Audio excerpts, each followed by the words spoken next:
Assalamualaikum dan salam sejahtera semua. Selamat datang ke Dia.my channel. Dalam video ni saya akan tunjukkan kepada anda semua cara untuk ubah password Maybank to you melalui aplikasi MAE Maybank. Jadi langkah pertama, anda buka aplikasi MAE anda, kemudian tekan pada ikon gear di atas kiri skrin. Pastikan anda telah pun login. Contoh anda nampak Hello Syed Muhammad Zakri kan. Maksud kata saya dah login akaun saya. Tekan ke ikon gear tu. Kemudian tengok pada menu kedua. Nampak tak menu kedua iaitu security.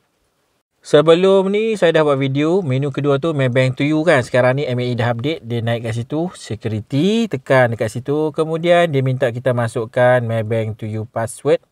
M2U password. Jadi anda masukkan password Maybank to you anda. Alright, ni case kita nak tukar password tapi kita tahu password. Maksud kata kita masih tahu password asal, kita just nak tukar password lain. Jadi anda boleh follow video ni ya.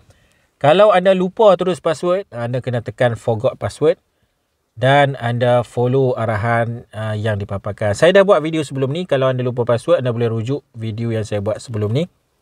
Alright, ini video ni case dia kita tahu password, cuma kita nak ubah password baru. Okey, dia akan naik paparan security macam ni. Anda nampak ada menu change password.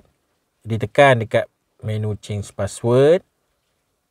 Seterusnya kita kena masukkan password semasa enter current password. Yang kedua tu password baru, enter new password. Dan yang ketiga confirm new password. Pastikan anda baca kat bawah tu dia note between password mesti between 8 to 12 characters, 8 ke 12 karakter. Karakter 8 ke 12 must include at least one uppercase, one lowercase, one number and one special character. Must not include 3 consecutive character. 1 2 3 ABC tak boleh. Berterutan tak boleh. Must not familiar with username.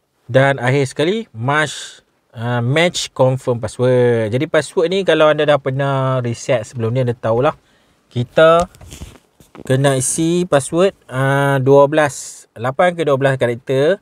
Kena ada nombor, kena ada huruf besar, huruf kecil dan kena ada special karakter, contohnya simbol. Dan last kali tu ada satu lagi saya tunjuk kita tak boleh pakai password yang sebelum ni kita buat. 7 password sebelum ni. Maksud kata kalau kita dah reset 7 kali sebelum ni kan. Kali yang last ke-7 tu, 1 ke 7 kali kita buat tu tak boleh sama dengan password baru. Alright, nak selamat senang cerita kita buat password baru tu. Memang tak pernah lagi kita buat password ni, kita buat. Jadi tak ada masalah lah. Okey, jadi kalau nak tengok kita punya password tu betul tak kita type, kita tekan dekat show password supaya kita nampak betul-betul karakter yang kita masuk tu.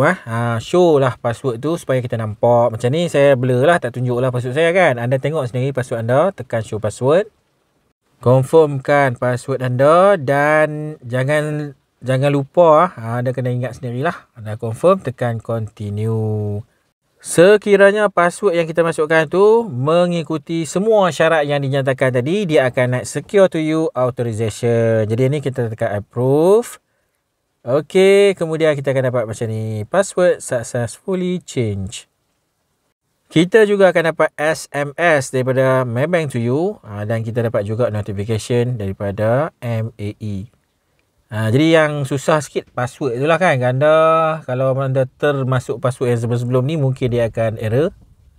Jadi nak selamat kita buat password barulah. Cuma isu dia ingat atau tidak. Alright, ini cara kita reset password kalau kita tahu password semasa. Kalau anda tak tahu cara nak reset, kalau anda lupa password, saya dah buat video sebelum ni. Anda boleh tengok dalam video description. Sekiranya lupa password, anda boleh follow video tersebut. Okey, untuk video ni sampai di sini saja. Terima kasih semua kerana menonton. Jangan lupa subscribe channel Dia.my. Semoga kita berjumpa lagi. Assalamualaikum. Bye-bye.